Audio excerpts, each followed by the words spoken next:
best of the best. Yes, good morning mga kauno. Welcome to our New Year episode ng ating Uno's Best of the Best live on podcast.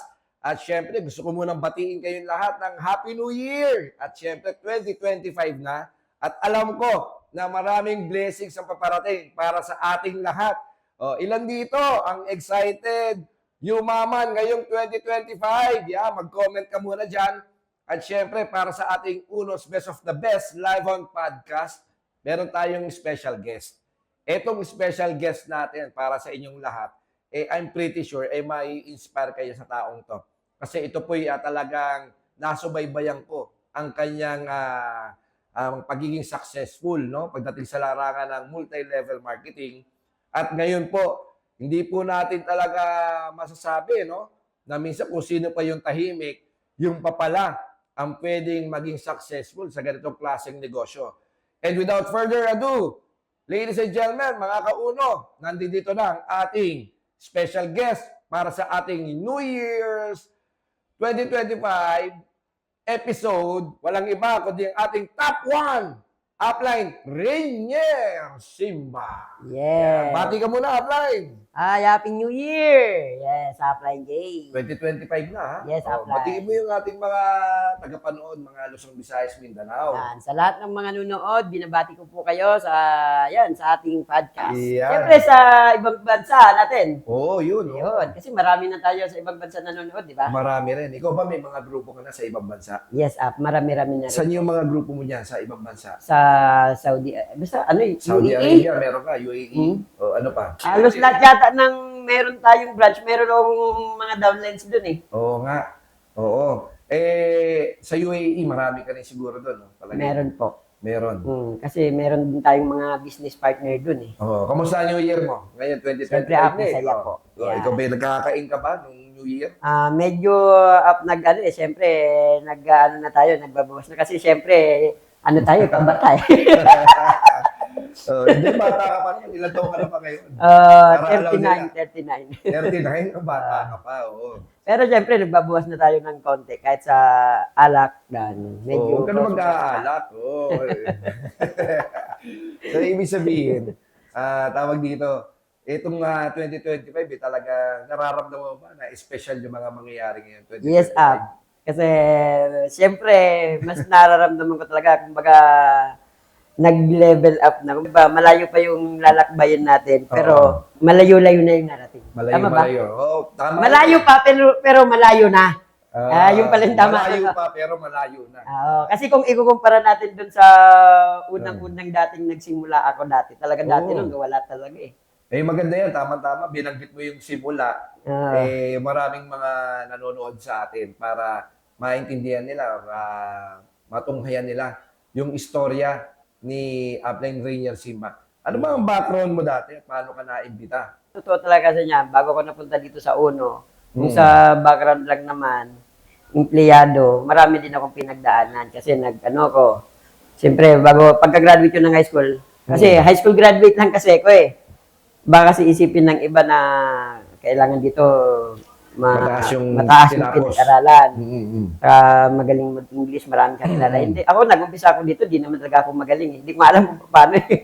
Basta ang alam ko lang noon, pinaliwanag lang sa akin, pwede daw ako kumita ng malaki. Yun lang yung naintindihan ko, pwede akong kumita ng malaki, pwede mabago yung buhay ko. Yun yung nakita ko dito kung bakit talaga ako nag-join. So yun yung background mo, dati ka empleyado? Empleyado. Siguro maraming pinagdaanan noon kasi empleyado, pagka-graduate ko ng high school, namasukan agad ako ng tagaugas ng plato sa Naga. Tapos dishwasher ka sa Naga? Hanggang sa naging assistant ng tagaluto. Kasi yung tagaluto din. Tapos luwas ng Maynila.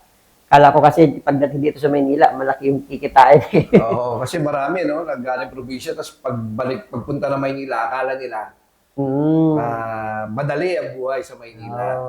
So sa Maynila, ano nagkitrabaho mo? Una, parang kinuha muna ako ng caretaker, tapos nagtinda ako ng fishbowl, nag-dicer ako, nag-janitor ako, nag-messenger ako. Dami ako eh. Madami Nag-6 ka pala. man ako. Oo. Ibig sabihin, ikaw yung tao na talagang no wonder no kung bakit ikaw yung reigning top 1 natin ngayon. Yes po. Kasi ikaw yung hindi madaling sumuko sa buhay eh. Yes po. Tama? Yes po. Saka nung bago pa man ako mapunta dito sa Uno talaga dati pa noon. So, mahilig na talaga ako sa mga pagkakakitaan. Okay. Oo, mahilig talaga ako doon kasi nung nasa mall ako, dahil parang salesman ako. Kung ano-ano pinasok ko, naglo-load ako. So kung ano-ano, personal collection, kung ano-ano. Oo. Kaya nga naging kaibigan ko yan sila Volter sa Kasilaban eh. Oo. Oo, kasi nga dati noon, kumbaga sa mall kasi, magkakatropa lang kami. Yes, Iisang oo. mall kami sa Festival Mall. Mm-mm. Eh, yung ginawa ko noon, syempre, kailangan ko magkita ng extra. So, nag-aalok-alok, mga pautang ng mga yun sa board. Kung mga ano-ano, basta lahat ng mga, lahat ng mga ano. In short, basta kikita ka. Oo, basta kikita. Pasukin mo siya. Oo. Basta legal Oo. Tapos yung time na-invite ako dito sa Uno. Oo. Kaya nakita ko, malaki pala dito yung, pwede talaga yung, nakita ko yung potential na pwedeng, Pwede mangyari sa'yo. yes, pwedeng mabago yung buhay, pwede talaga umasenso. Tama. Saan ba saan ba ang probinsya ni Apnay Rainier? Bicol up. Bicol. Kamusta buhay mo sa nung bata ka? Anong Mahirap buhay mo? pa. Parang sabi mo yung literal talaga na, alam mo yun ng yung parang isang tuka din kami. Kasi nga, siyam kaming magkakapatid. Okay, siyam kayo. Pangalawa ako. Mm-mm. So, hindi kaya ng magulang namin paralin kami. Kasi yung Pangilan ka? Pangalawa po. Kasi, Pangalawa, oo, yung magulang ko kasi, ang hanap buhay nun, magsasaka lang. Ang mama ko sa bahay lang naman eh. Tapos siyam kayo. Oo. Tapos yung bahay namin doon, pag umuulan din sa loob namin. Siyempre, yung nipa, pagtingin mo, agad eh, butas-butas din eh. Pitulo. Tapos yung dingding pa, yung alam mo yung kawain na yung parang pinagtagpi-tagpi. Ganun lang dati. Saka wala pang kuryente nung time na yun, naabutan ko yun. Kamusta yung pagkabata mo? Masaya ba siya? Yan ba yung ina-expect mo na Masaya po. Kasi dati pa noon, nung bata pa talaga ako, inangad ko na umasenso sa buhay. Kasi nga, kasi nga, yun nga, sa hirap ng buhay dati. Kumbaga, bata pa lang ako noon, inangad ko na talaga umasenso. Dumating pa nga sa point up na na yung parang sinisisi ko yung magulang ko. Oo. Kung bakit Bakit? naging mahirap kami, bakit nung binata talaga sila, di sila nagsikap. Kasi di ko pa nila naintindihan yung buhay eh. Oo. So, di naman pala nila kasalanan yun. Hindi na kasalanan yun. Oo, di naman pala nila kasalanan yun. Sabi nga nila, hindi kasalanan ng magulang, no? Kung ano yung buhay na naibigay sa atin. Di ko naintindihan yun. Pero yung nandito na ako sa Uno, so syempre, doon ko na naintindihan yun na kailangan ko lang pala talaga magsikap sa sarili ko. So ikaw talaga, gusto mo talaga yung umasenso sa buhay?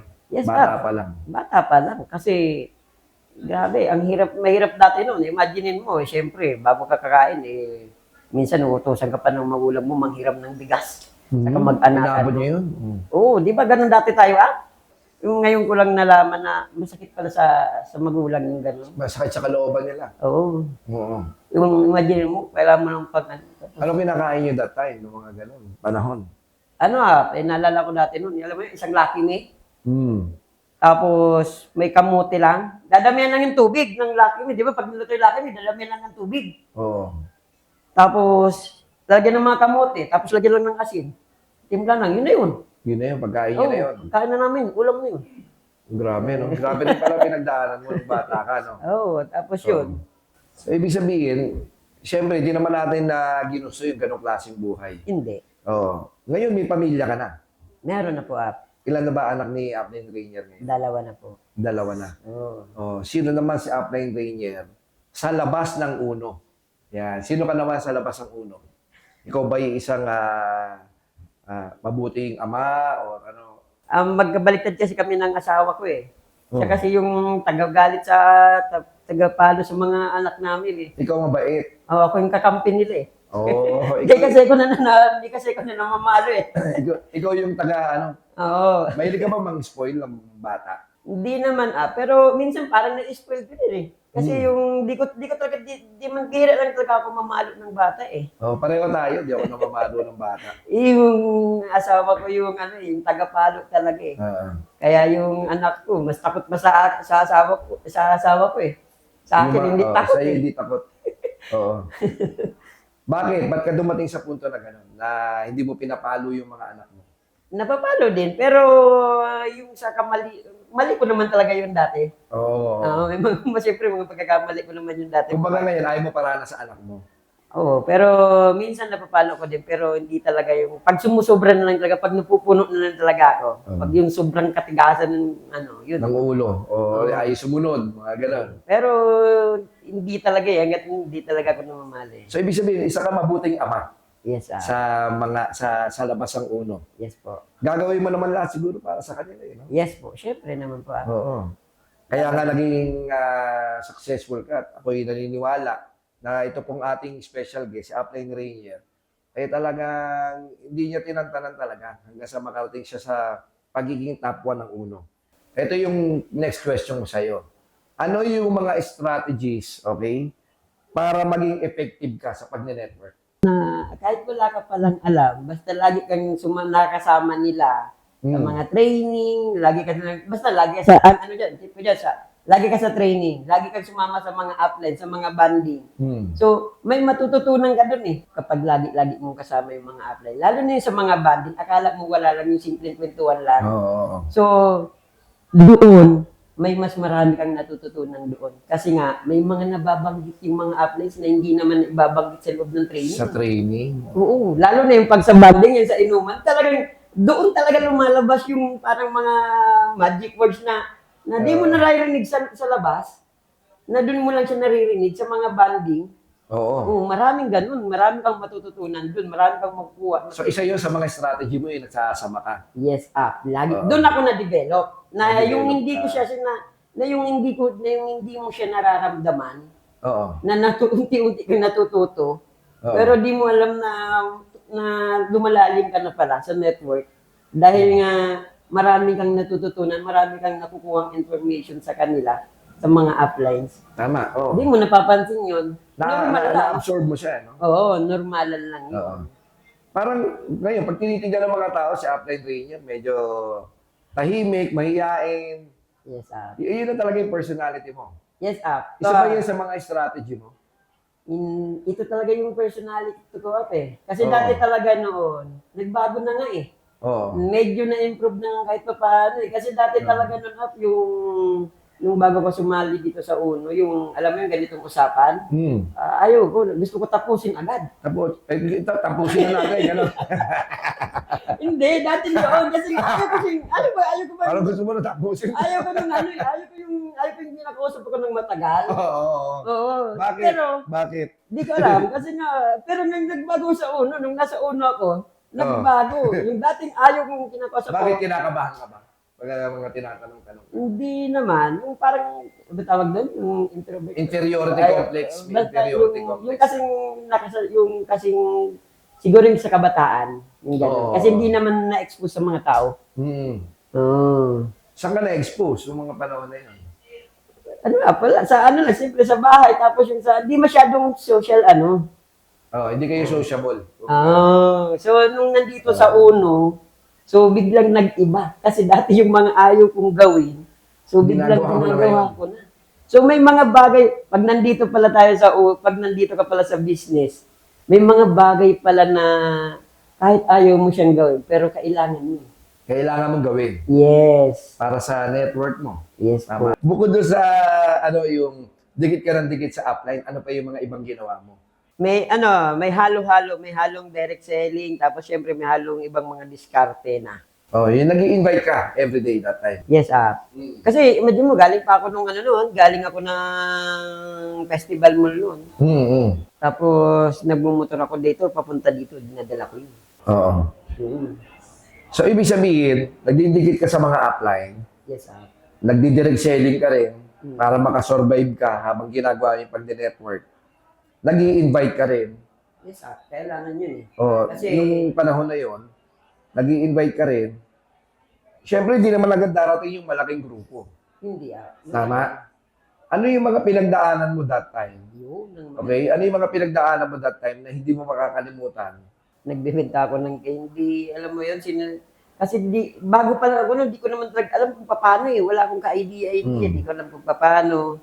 So, nagbenta ako doon ng candy sa labas. Yung alam mo yung ginagawa ko kasi noon, nagbibili ako ng mga repack ng tapos parang nire-repack ko din, dinidistribute ko sa labas ng opisina dati natin noon. Yun yung pang-survive ko dati noon. Tapos, di kasi na nakita yun eh. So, dumating sa point na yung nilalakad ko lang yun, yung 9 de Pebrero. Sa 9 de Pebrero ako nakatira noon eh. Mula 9 de Pebrero hanggang Ortigas, lakad lang yun. Lalakarin yung Halos, sa Mega Mall. oo, halos araw-araw yun pati gabi. Lakad lang talaga yun.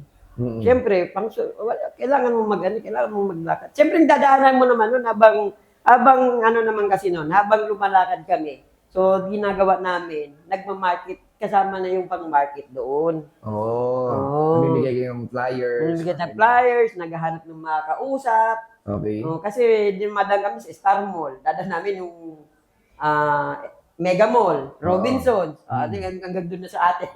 Hanggang sa makarating na. Oo, hanggang sa makarating. Hindi mo namamalayan, papunta ka na pala ng opisina. Oo. Kasi uso dati nun, yung kidnap eh. Di ba yung yung stranger manghanap ka na. Strangering. Oo, ganun yung ginagawa namin dati nun. Tapos syempre, kasama na rin yung pagdadirect selling noon. So may mga bit-bit lagi ako nung kahit Produkto. products, mga ilang pirasong products. Oo. Kasi syempre, para dun sa mga nakikilala namin na or kinakaibigan na namin na binibentahan ko ng mga products. Para yun yung pang-survive. Ano naman yung pinaka hindi mo makakalimutan na na-experience mo sa pag-network mo? Halos yung dumating din sa naubusan din ako ng pera sa pag-network. Okay. Yung tumatak sa akin dati yung sinabi sa akin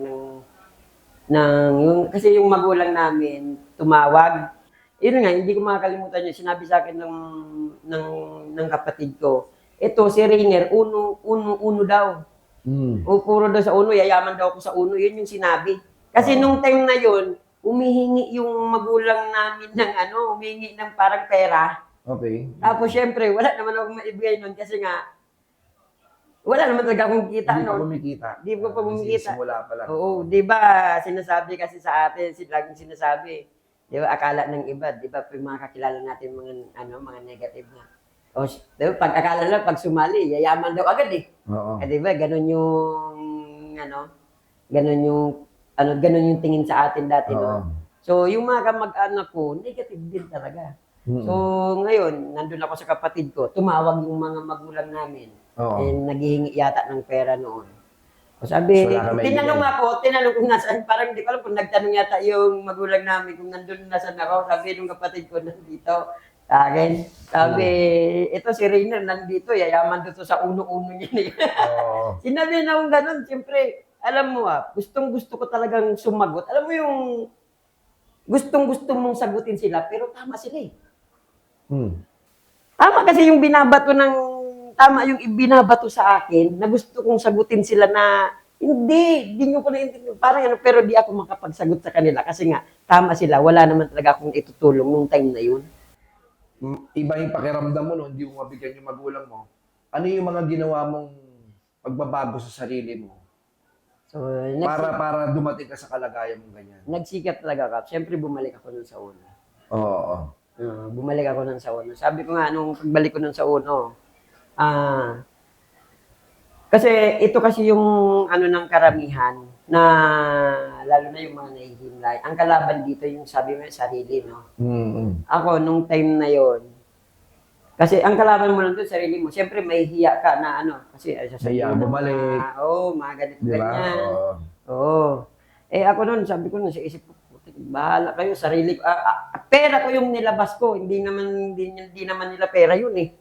Oo. Sabi ko, ako naman yung gagawin, hindi naman sila eh. Basta sabi ko, ang sa isip ko noon, pera ko yung nilabas ko, aking pera, hindi naman nila So, anong pera. ginawa mo pagbabago?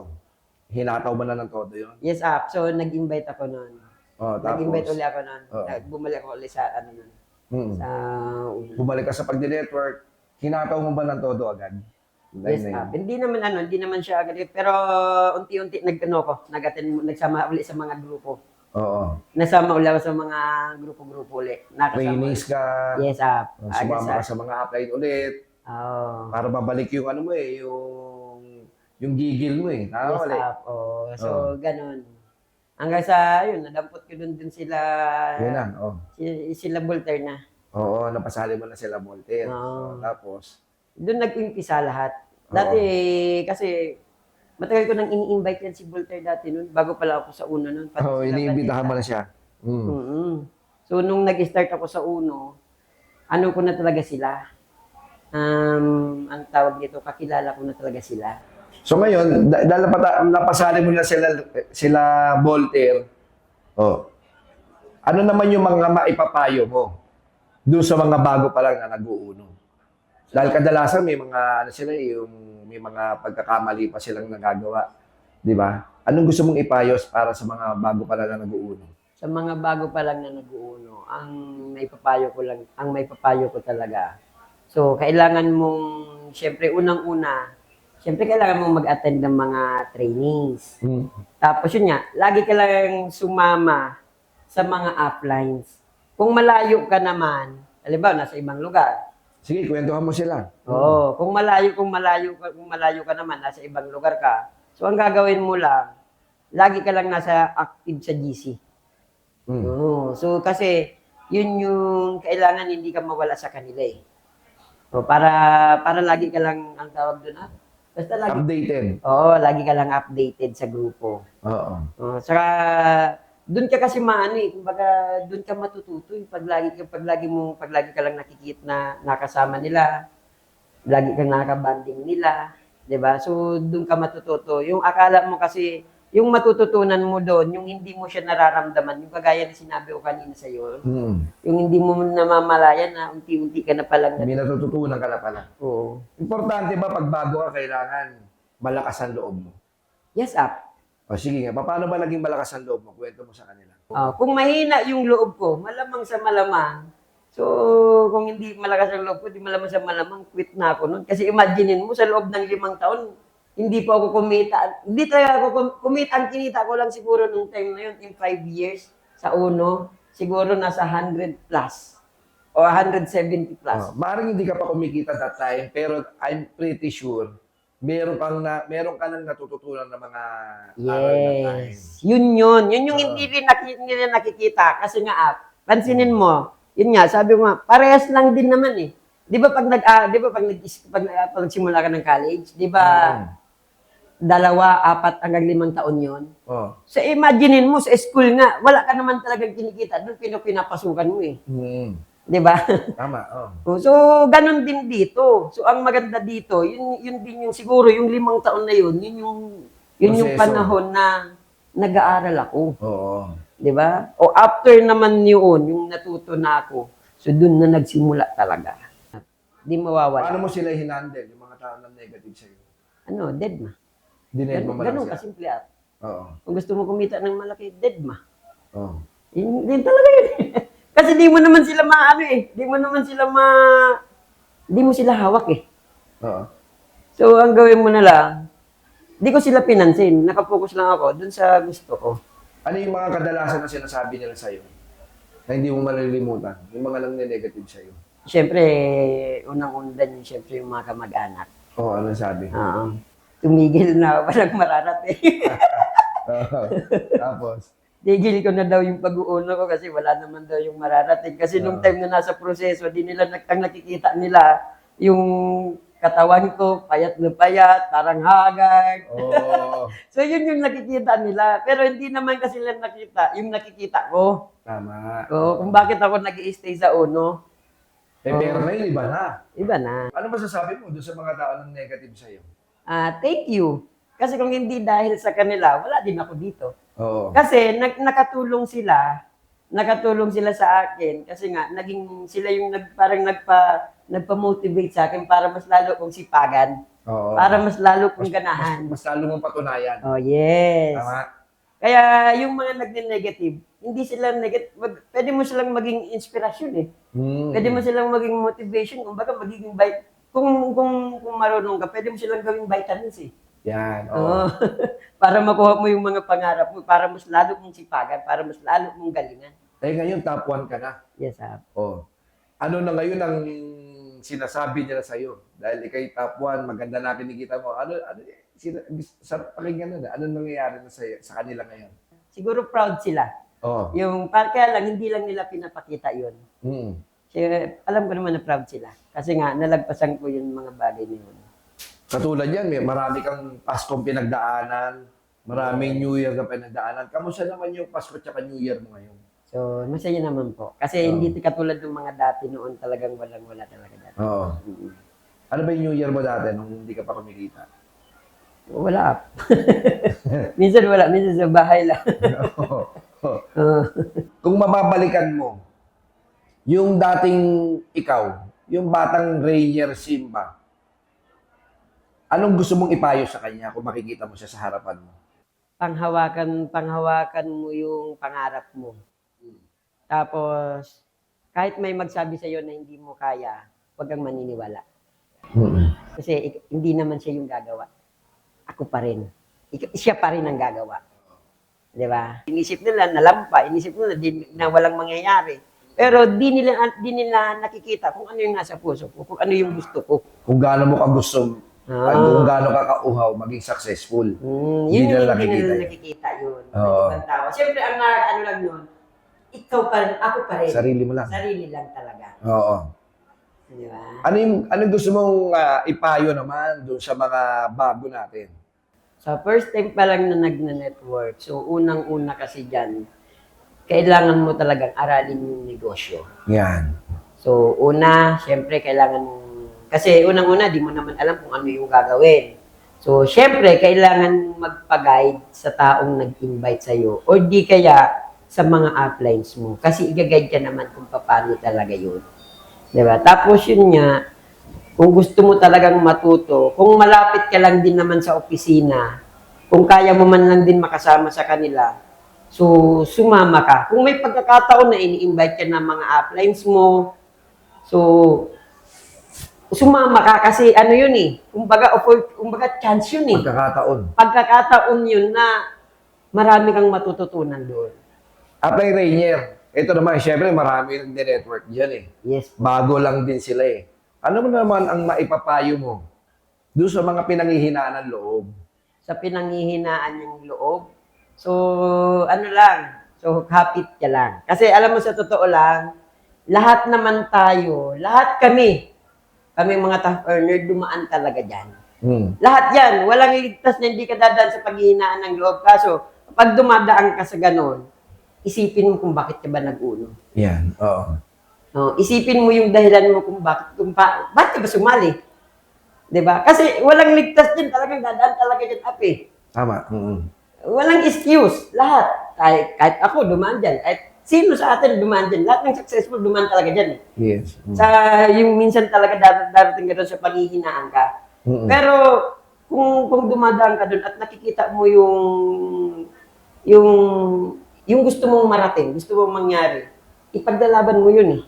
Kung mas mangingibabaw sa iyo yung gusto yung ginugol mo sa buhay. Oo, kaysa dun sa pinagdadaanan mo. Oo. Basta kailangan nakikita nila kung ano yung gusto nila sa buhay. Yes, kasi normal lang yun. Saka syempre, siguro dagdag na lang din natin na syempre, pag dumadaan ka doon, syempre, wag natin kalimutan yung Panginoon. Tama, oo. Pag pinanghihinaan na sila ng loob. Naniniwala ka ba na lahat ng bagay na meron ka ngayon, ibinigay niya sa'yo? Yes po. Lahat naman. Grabe, dati, imagine mo from dating walang-wala, tapos ito na ako ngayon. Pero para sa akin, sa ngayon, parang hindi pa to eh. Meron pa? Meron pa, no? Malayo pa. Kumbaga, kung ano nangyayari sa iyo ngayon, meron mga magagandang resulta, maraming blessings na dumarating sa iyo. Hindi pa yan yun, tama? Yes, ramdam ko na hindi pa Hindi talaga. pa yan. Ito magandang tanong ngayon. Ito magandang tanong. Anong goal mo ngayon, 2025? Ang goal ko talaga, una mo naman sa ano muna, sa result. Ang goal ko sa result, kailangan, kumbaga, mas pagandahin pa, mas madagdagan pa. Kasi, yun nga, nasabi ko na hindi, kumbaga, pa yun malayo yun. na yung narating ko, Hindi pero pa yun mas yun. malayo Oo. pa yung kayang marating. Ano yung ginagol mo? Anong resulta yan? So, syempre, yung bahay na, mapaganda yung bahay. Dream house. Yes. Oo. Although may bahay naman, may bahay kami ngayon, pero hindi pa yun eh. Ibig sabihin, meron ka pang dream house. Yes po. Yun, Oo, oo. may bahay na kami, nagdahil din sa uno. Pero, Oo. may gusto pa talaga kaming marating na, yung may gusto pa talaga kaming bahay. Hmm. Siyempre, mas mapalaki yung grupo. Mas lumalim sa network. Grabe ka. Oh, ano pa? Tapos, siguro, siyempre sa pamilya ko, kasi iba na siya, may pamilya na kasi, Hmm. mabigyan ng magandang kinabukasan yung mga anak namin. Mga anak niya. Oo. At syempre, after the year, alam mo, marami sobrang nanonood sa'yo at na talagang inabangan nila tong episode na to. Yes. Kasi grabe, sobrang busy mo eh. Gaano ka-importante ang pagbibuild ng relationship sa pagne-network? Napakalaga. Sobrang Yan, kwento mo sa kanila. Alam mo, sobrang napakahalaga po yung app. Kasi nga, di ba lalo na sa negosyo natin, building people kasi yung networking eh. Building people, building business yun eh. Mm. So, kailangan mo talagang pakisamahan yung tao mo. Oo. Kasi nga, pag hindi mo siya pinakasamahan, so, mawawala yung mag-ano. Na, yun yung ang kagandahan sa atin app. Ang kagandahan na yung naging normal yun sa tradition natin eh. Mm. Kasi normal sa atin yung mag-bonding. Kaya na-master natin yung Build a relationship. Yung relationship eh. Yung hindi sa pera eh. Yung Samahan. Sa samahan. Oo, sa samahan eh, no? Oo, sa samahan talaga. Oo. Although kailangan talaga kumita, pero ang totoo kasi doon, pag yung matututo mo sa relationship, yung samahan talaga. Lumalalim. Na lumalalim, na minsan wala na yung sa pera. Na napapansin mo na pagkakamali ng mga bago. Sa pag-network, yung Mm. yung sugod lang. Oo.